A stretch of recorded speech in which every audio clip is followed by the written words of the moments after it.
Hello जी, नमस्कार। स्वागत है आपका एनवीरा एजुकेशन यूट्यूब चैनल पर। मैं जितेंद्र सैनी आपको बायोलॉजी सब्जेक्ट पढ़ा रहा हूं और अपना जो आज का महत्वपूर्ण टॉपिक है, बहुत ही इंटरेस्टिंग, बायोलॉजी का आधार माना जाता है जिसे, क्योंकि इसके ऊपर जनरल साइंस में से 100% कोई भी एग्जाम हो क्वेश्चन आता ही आता है, क्योंकि इसके बिना कोई भी एग्जाम के अंदर जनरल साइंस का क्वेश्चन बनाना आप कल्पना भी नहीं कर सकते। तो देखते हैं आज अपना टॉपिक क्या है। आज अपना टॉपिक है जंतु विज्ञान की प्रमुख शाखाएं, यानी कि जो भी इंपॉर्टेंट ब्रांचेज है जूलॉजी की, उसके बारे में आज हम बातें करेंगे। यानी कि कौन सी ब्रांच है जिसके अंदर हम किन किन चीज़ों का अध्ययन करते हैं, कौन सी ब्रांच के अंदर हम उसके निवारण, किसी की चीज़ का महत्वपूर्ण कार्यों का अध्ययन, उसके फिजियोलॉजिकल यानी कि उसकी जो आकार की, मॉर्फोलॉजिकल, अलग अलग प्रकार की कंडीशंस, स्थितियाँ, सिचुएशंस, सभी के बारे में किस यूनिट के अंदर, एक पर्टिकुलर नाम के अंदर, पर्टिकुलर इकाई के अंदर या शाखा के अंदर जिसका अध्ययन किया जाता है, उसके बारे में आज हम जानेंगे।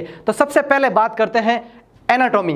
एनाटॉमी क्या होती है, एनाटॉमी किसे कहते हैं? डायरेक्ट क्वेश्चन आता है शरीर के विभिन्न अंगों की रचना का विच्छेदन करने की, यानी कि ऐसी एक शाखा जिसके अंदर शरीर के विभिन्न अंगों की रचना का विच्छेदन द्वारा प्रदर्शित करने को क्या कहा जाता है? एनाटॉमी कहते हैं। याद रखना, एनाटॉमी क्या है तो भी यही होगा। एनाटॉमी शाखा किसकी है? शरीर के विभिन्न अंगों की रचना का विच्छेदन करने का प्रदर्शन की एक शाखा होती है, उसे एनाटॉमी कहा जाता है। दूसरी है इकोलॉजी। नाम से ही पता चलता है, इकोसिस्टम वाला इकोलॉजी, यानी कि क्या है? पारिस्थितिकी, यानी कि हम जैविक क्रियाओं का अध्ययन करेंगे, पर्यावरण की। तो जैविक एवं अजैविक वातावरण से जीवों के विभिन्न संबंधों का जिसके अंदर अध्ययन किया जाता है, उसे क्या कहते हैं?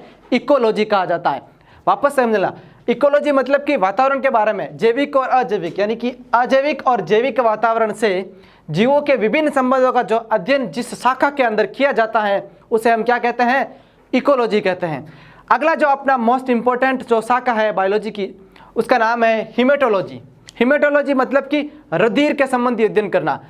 अब काफ़ी बार कंटिन्यू एक ही वर्ड में लिखा जाता है रुधिर का अध्ययन, हिमेटोलॉजी, लेकिन आजकल जो इसको एक मॉडिफाइड कर दिया, इस क्वेश्चन को काफ़ी बार ऐसा पूछा जाता है कि रुधिर संबंधी रोगों का अध्ययन किसके अंदर किया जाता है, तो याद रखना वो भी हिमेटोलॉजी के अंदर ही आता है। ये कंफ्यूज होता है, ये क्वेश्चन सेम ही है, इसको थोड़ा टर्न किया जाता है, क्योंकि अगर रुधिर का अध्ययन किसी के अंदर किया जाएगा तो इसके होने वाले जो रोग है वो भी इसी के अंदर ही अध्ययन किए जाएंगे।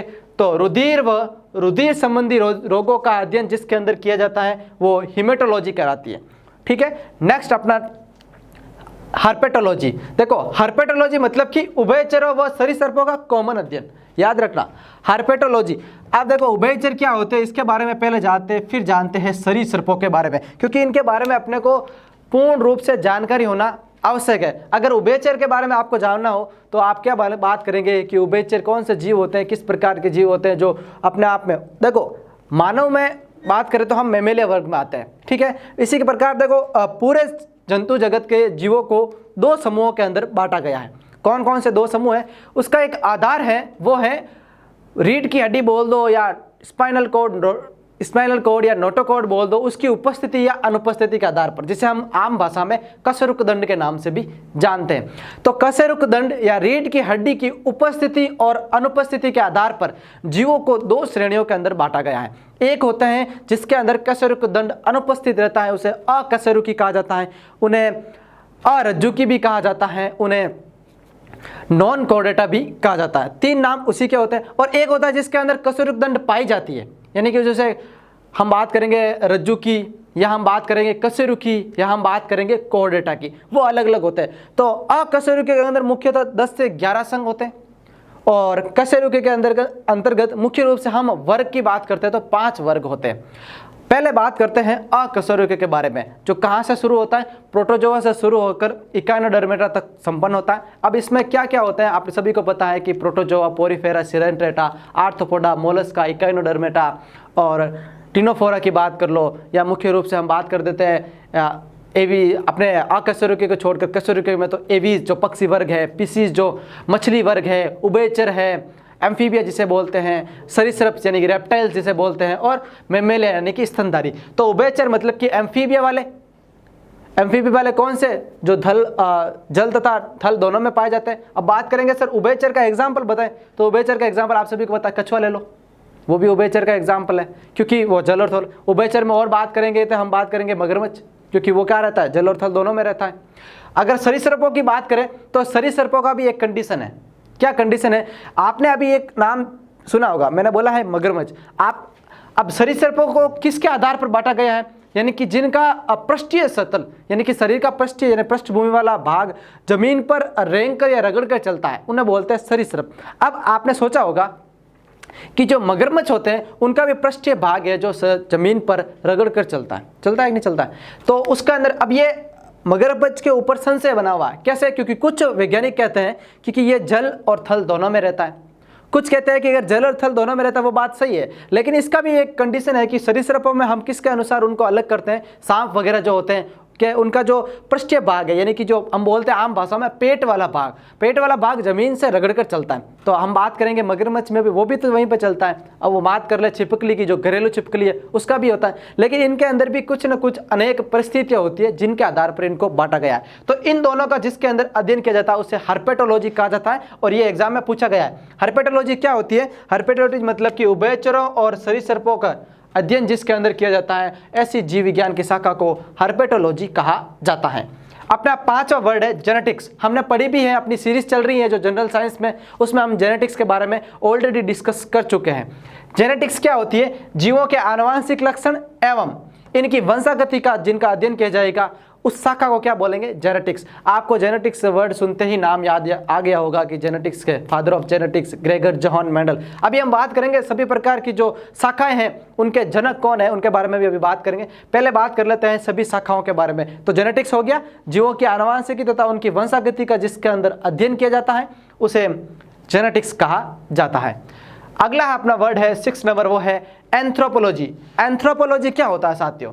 यानी कि एंथ्रोपोलॉजी बहुत इंपॉर्टेंट है क्योंकि इसमें मानव जाति के संस्कृति विकास का अध्ययन किया जाता है। बहुत इंपॉर्टेंट है और लेवल का क्वेश्चन है क्योंकि एक विज्ञान की शाखा हो सकती है संस्कृति विकास। ये अभी तक कंफ्यूजन में था, कुछ लोग सोचते हैं कि ये कला संस्कृति का पार्ट है क्योंकि इसके अंदर संस्कृति का अध्ययन किया जाता है, लेकिन वो अलग होता है और ये अलग होता है। ये बात की जाती है मानव जाति के संपूर्ण यानी कि पर्टिकुलर होमो सेपियंस की संस्कृति के बारे में, और कला संस्कृति जो आता है उसके अंदर हम अलग अलग मतलब कि जनजातियों की संस्कृति के बारे में जानते हैं। तो दोनों अलग है। ये जीव विज्ञान का एक शाखा है जिसके अंदर मानव जाति के संस्कृति और विकास का अध्ययन किया जाता है, उसे बोला जाता है एंथ्रोपोलॉजी। मोस्ट इंपॉर्टेंट है, इसको ध्यान देना इस पर।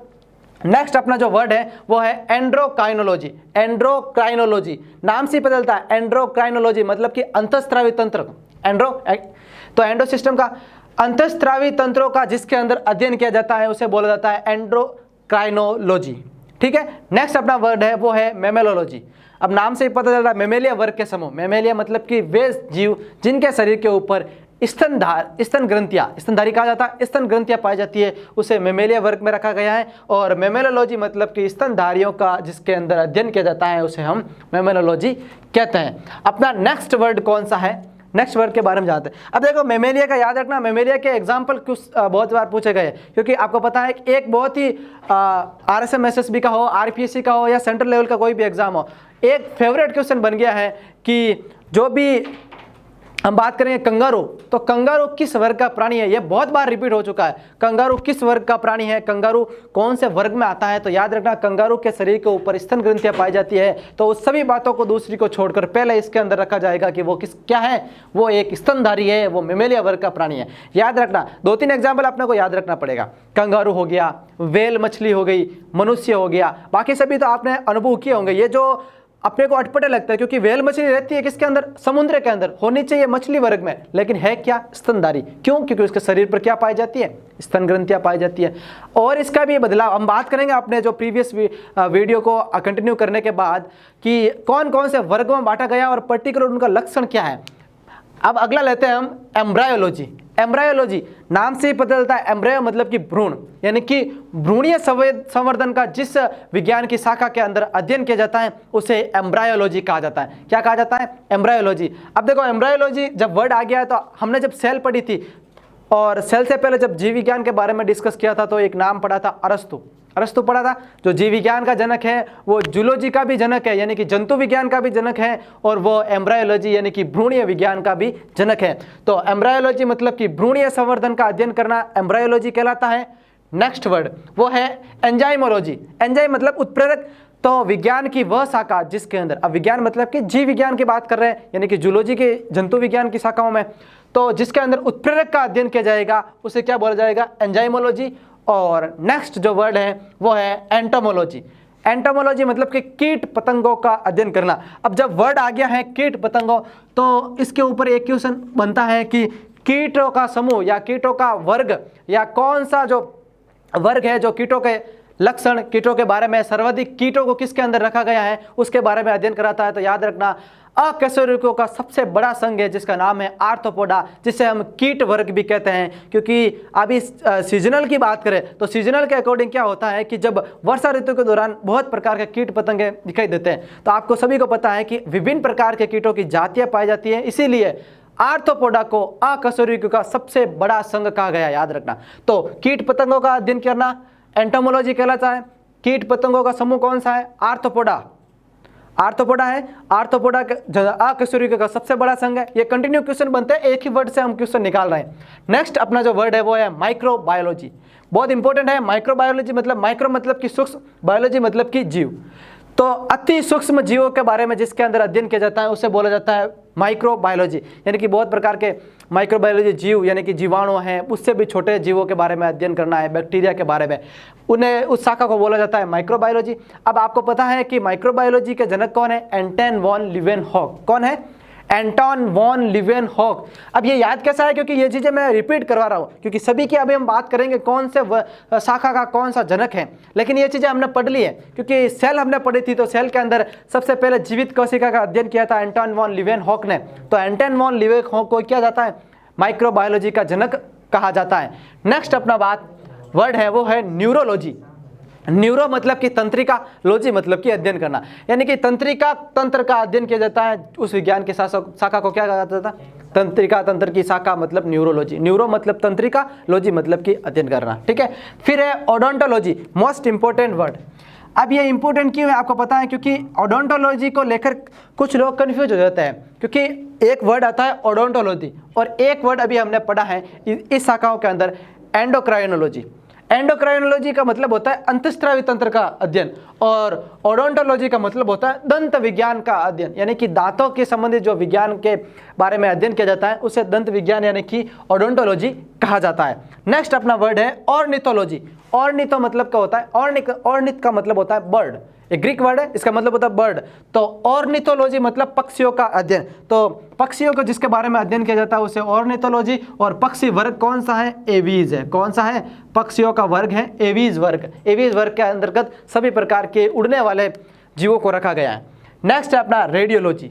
रेडियोलॉजी मतलब कि जीवों पर जो विकिरणों का अध्ययन किया जाता है उस विज्ञान की शाखा को क्या कहा जाता है, रेडियोलॉजी। जीवों पर विकिरण प्रभाव का अध्ययन रेडियोलॉजी कहलाता है। फिर है पैथोलॉजी। पैथो मतलब होता है डिजीज। पैथो का मतलब डिजीज, यानी कि जिस विज्ञान की शाखा के अंदर रोगों की प्रकृति, कारक और लक्षणों का अध्ययन किया जाएगा उसे हम बोलेंगे पैथोलॉजी, क्योंकि हमने इसके बारे में पढ़ लिया है विभिन्न प्रकार के रोगों के। नेक्स्ट अपना वर्ड है वो है और बहुत इंपॉर्टेंट है टैक्सोनॉमी। टैक्सोनॉमी का मतलब क्या है, टैक्सोनॉमी का मतलब है जीव जातियों का नामकरण एवं वर्गीकरण का अध्ययन करना। टैक्सोनॉमी का मतलब क्या है, जीवों की जातियों का नामकरण और उसको अलग अलग वर्ग में बांटना है, उसको वर्गीकृत करना है, उसके बारे में जिसके अंदर अध्ययन किया जाता है उसे क्या कहा जाता है, टैक्सोनॉमी। तो ये मुख्य प्रकार की जो 16-17 आपने बात की है वो है जूलॉजी की शाखाएं। अब हम बात करेंगे जंतु विज्ञान को छोड़कर अन्य यानी कि वनस्पति विज्ञान की शाखाएं। अब हम बात करेंगे वनस्पति विज्ञान की महत्वपूर्ण शाखाओं के बारे में, यानी कि वनस्पति विज्ञान में कुछ ऐसी शाखाएं हैं जिसके अंदर वनस्पति संबंधी पादपों यानी कि पादपों की क्रियाएं, जड़ों, फसलों, फल फ्रूट तथा अन्य उत्तकीय संरचनाओं का अध्ययन किया जाता है। तो सर्वप्रथम अपनी पहली जो वनस्पति विज्ञान की शाखा है वो है एंथ्रोलॉजी। एंथ्रोलॉजी क्या होती है, एंथ्रोलॉजी का मतलब होता है पुष्पों का अध्ययन, फ्लावर्स का अध्ययन करना, यानी कि जो फूल हैं उसके बारे में अध्ययन करना एंथ्रोलॉजी के अंतर्गत आता है और उसकी शाखा को क्या कहते हैं, एंथ्रोलॉजी कहते हैं। फिर है डेंड्रोलॉजी। डेंड्रो का मतलब होता है वृक्ष व झाड़ी। अपने को पता है डेंड्रो मतलब कि झाड़ीनुमा वृक्ष या कठोर या जिसका तना काष्ठीय हो, अनेक वर्षों तक रहने वाले वृक्ष हो, बड़े वृक्ष हो, जिनकी आयु ज़्यादा हो, 100 वर्षों से अधिक ज़्यादा आयु वाले वृक्षों का, उन सब का अध्ययन किसके अंदर किया जाता है, डेंड्रोलॉजी के अध्ययन अंतर्गत उसका अध्ययन किया जाता है। तीसरा है अपना इकोनॉमिक बॉटनी। ये क्वेश्चन आया गया है। इकोनॉमिक बॉटनी होती क्या है? इकोनॉमिक बॉटनी का मतलब है आर्थिक महत्व वाले पौधों का अध्ययन करना। आर्थिक महत्व कैसे? आप सभी को पता है कि पौधों के आर्थिक महत्व अलग अलग प्रकार के होते हैं। कुछ पौधे सजावटी होते हैं, कुछ पौधों से औषधियाँ प्राप्त होती है, कुछ पौधे ईंधन के रूप में लकड़ी वगैरह देने में काम आते हैं, कुछ पौधों के अंदर से रेशे निकाले जाते हैं, गोंदनुमा संरचना, आंतरिक जो विश्लेषण रस है, और उन पौधों की जो पत्तियां हैं, मुख्य रूप से हम बात करें कुछ ऐसे पादप होते हैं जिनकी पत्तियों से हम लोगों को अपने व्यवहारिक उपयोग के लिए, यानी कि जो खाने योग्य वस्तुओं के ऊपर कवर बनाना है, इस प्रकार की क्रियाओं यानी कि आर्थिक महत्व वाले जो पौधे होते हैं उनका अध्ययन किया जाता है, उसे बोला जाता है इकोनॉमिक बॉटनी।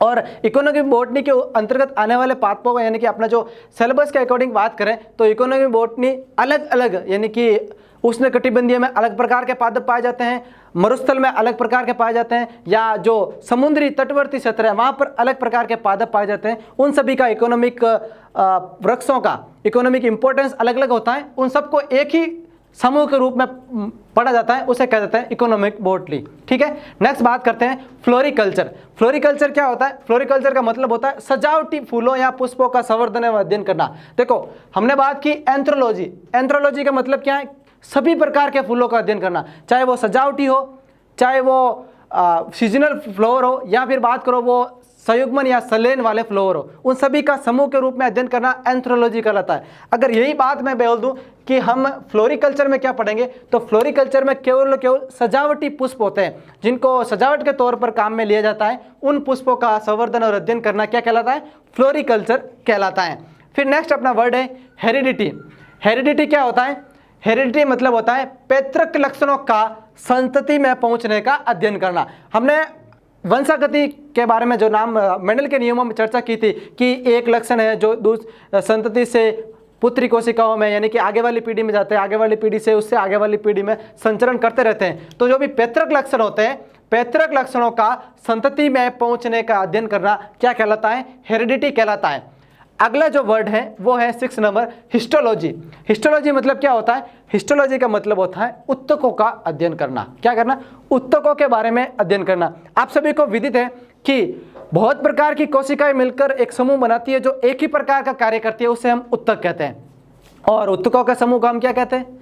उत्तकों का जो समूह होता है उस समूह को हम उत्तक कोशिका उत्तक समूह कहते हैं। वो फिर आगे चलकर अंग बनाता है, अंग आगे चलकर संपूर्ण शरीर का यानी तंत्र बनाते हैं, तंत्र शरीर के निर्माण में मदद करता है। तो केवल और केवल उत्तकों के बारे में अध्ययन करना हिस्टोलॉजी कहलाता है। तो हमने सेल के बारे में पढ़ लिया है, तो उत्तकों की बात आ गई तो सेल का भी रिवाइज कर लेते हैं, यानी कि कोशिकाओं के बारे में अध्ययन करना क्या कहलाता है? साइटोलॉजी कहलाता है। क्या कहलाता है? साइटोलॉजी।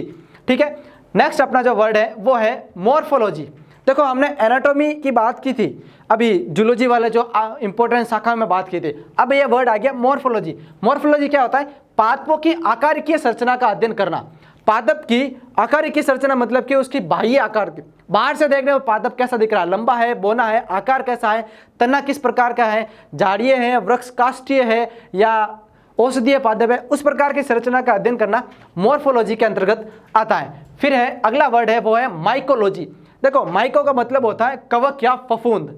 माइक मतलब कवक या फफूंद। तो माइकोलॉजी के अंतर्गत क्या आएगा कि कवकों या फफूंदों के बारे में अध्ययन करना माइकोलॉजी कहलाता है। तो जो भी सभी प्रकार के जो कवक हैं उन सब के बारे में अध्ययन करना माइकोलॉजी कहलाता है। और अगला जो वर्ड है वो है पेलियोबोटनी। मोस्ट इंपॉर्टेंट है पेलियोबोटनी, क्योंकि आप सभी को पता है कि ये वर्ड हर एक सब्जेक्ट के अंतर्गत विशेष रूप से काम में लिया जाता है, चाहे वो पुरातत्व इतिहास में हो, चाहे साइंस में हो, चाहे आधुनिक यानी कि हम बात करें औद्योगिक साइंस। औद्योगिक साइंस में मतलब कि जो अभी खोज हो रही है, अनेक प्रकार के भूगर्भ से निकलने वाली चीजें हो रही है, उन सब का अध्ययन किया जाता है पेलियोबोटनी के अंतर्गत। अब पेलियो जिसके आगे वर्ड लगा रहेगा, चाहे वो बोटनी में हो तो पादपों के जीवाश्म होंगे, पेलियो चाहे किसी और में जीवाश्म के भंडार को छोड़कर कुछ अनेक साधन, पुराने जमाने की जो मूर्तियां वगैरह निकलती है, उन सब के आगे पेलियो लगना। पेलियो का मतलब है जीवाश्मी, यानी कि जमीन के अंदर से पुरानी चीजें जो जीवाश्म रूप में बची गई है उनको खोदकर निकालकर उनके बारे में अध्ययन करना। तो पेलियोबोटनी मतलब कि पादप जीवाश्मों का अध्ययन करना पेलियोबोटनी कहलाता है। पादप जीवाश्मों का अध्ययन करना, यानी कि जो पादपों के जीवाश्म अभी बचे हुए हैं या उनको भूगर्भ से निकाल कर उनके बारे में अध्ययन करना, क्योंकि काफ़ी बार हम देखते हैं कि अनेक ऐसे खदान में बीज वगैरह निकलते हैं जो हजारों वर्ष पूर्व के वृक्षों के थे, उनके जीवाश्म अभी बचे हुए हैं, कुछ ऐसे डंठल की संरचना निकलती है, उन सब का अध्ययन किया जाता है पैलियोबोटनी के अंदर। अगला जो अपना वर्ड है वो है फाइकोलॉजी। फाइकोलॉजी क्या होता है? फाइकोलॉजी का मतलब होता है शैवालों का अध्ययन करना। शैवालों का अध्ययन करना यानी कि सभी प्रकार के जो शैवाल है, एल्गी है, उनके बारे में अध्ययन करना क्या कहलाता है? फाइकोलॉजी कहलाता है। नेक्स्ट वर्ड है फॉर्मेकोलॉजी। मोस्ट इंपॉर्टेंट है फॉर्मेकोलॉजी। मतलब फॉर्मेकोलॉजी मतलब औषधि, फॉर्म मतलब कि एक ऐसा वातावरण जिसके अंदर विभिन्न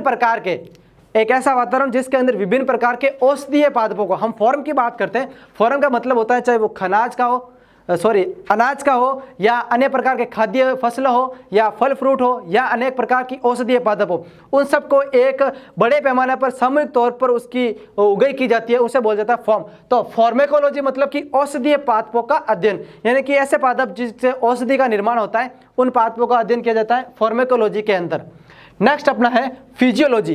फिजियोलॉजी वर्ड इंपॉर्टेंट है क्योंकि फिजियोलॉजी का मतलब होता है विदिन। अगर हम बात करेंगे फिजियोलॉजी पादप में तो पादप की बात आएगी, फिजियोलॉजी की हम बात करेंगे जीवों में तो जीवों की बात आएगी। तो विभिन्न पादप जैविक क्रियाओं का अध्ययन किया जाता है तो उसे फिजियोलॉजी। अगर पादपों की हो तो पादप जैविक क्रियाएं और जीवों में है तो जीवों की जैविक क्रियाओं के बारे में अध्ययन किया जाता है। नेक्स्ट अपना वर्ड है वायरोलॉजी। वायरोलॉजी मतलब कि विषाणुओं का अध्ययन करना। अब वर्ड आ गया है विषाणु, तो इसके ऊपर दो चर्चा कर लेते हैं मोस्ट इंपॉर्टेंट। एक तो है ये सजीव और निर्जीव के बीच की योजक कड़ी। क्या है? सजीव और निर्जीव के बीच की योजक कड़ी क्या है? विषाणु, वायरस है।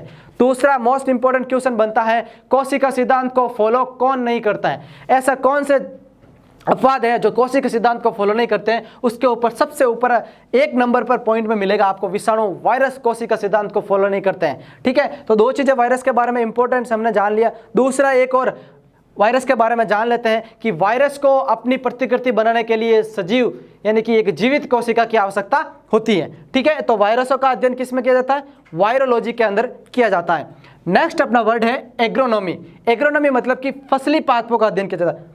दो वर्ड है देखो, एग्रोनॉमी और एक वर्ड है फॉर्मेकोलॉजी। एग्रोनॉमी मतलब कि फसली पादप, उसमें केवल फसल संबंधी पादपों का अध्ययन। फॉर्मेकोलॉजी मतलब कि औषधीय पादप, औषधि देने वाले पादप होते हैं उनका अध्ययन किया जाता है। फिर है हॉर्टिकल्चर। हॉर्टिकल्चर मतलब कि फल, सब्जी तथा उद्यान पादपों का संवर्धन एवं अध्ययन किया जाता है, उसे हॉर्टिकल्चर के अंतर्गत रखा जाता है। हॉर्टिकल्चर मतलब कि फसलों को छोड़कर फलों, सब्जियों तथा उद्यान पादपों का। उद्यान पादप मतलब कि जो मुख्य रूप से सजावट के तौर पर काम आने वाले पादप हैं जो उद्यानों में लगाए जाते हैं, जिनके ऊपर अलग अलग प्रकार के फल तथा फूलों का निर्माण होता है, उन सभी को किसके अंदर रखा गया है? हॉर्टिकल्चर के अंदर रखा जाता है। और अपना जो अंतिम वर्ड है वो है टिश्यू कल्चर। टिश्यू कल्चर क्या होता है? कृत्रिम विधि से उत्तक संवर्धन करना। मोस्ट इंपोर्टेंट, कृत्रिम मतलब आर्टिफिशियली अपने को टिश्यू को यानी कि उत्तक का संवर्धन करना क्या कहलाता है? टिश्यू कल्चर कहलाता है। तो अभी हमने जो 15 से 16 लेकर जो विभिन्न प्रकार की वनस्पति विज्ञान की प्रमुख शाखाओं के बारे में अध्ययन किया। हमने जीव विज्ञान के अंतर्गत आने वाली यानी कि जंतु विज्ञान की प्रमुख शाखाएं और वनस्पति विज्ञान की प्रमुख शाखाओं के बारे में अध्ययन किया है। आप इस वीडियो को पूरा देखें। इस वीडियो के अंदर जो लिंक दिए गए हैं फेसबुक और इंस्टाग्राम पेज का, उस पर जाके हमें फॉलो करें, लाइक करें, कमेंट करें और अपने साथियों के साथ शेयर करें और अपना साथ बनाए रखें। Thank you. जय हिंद।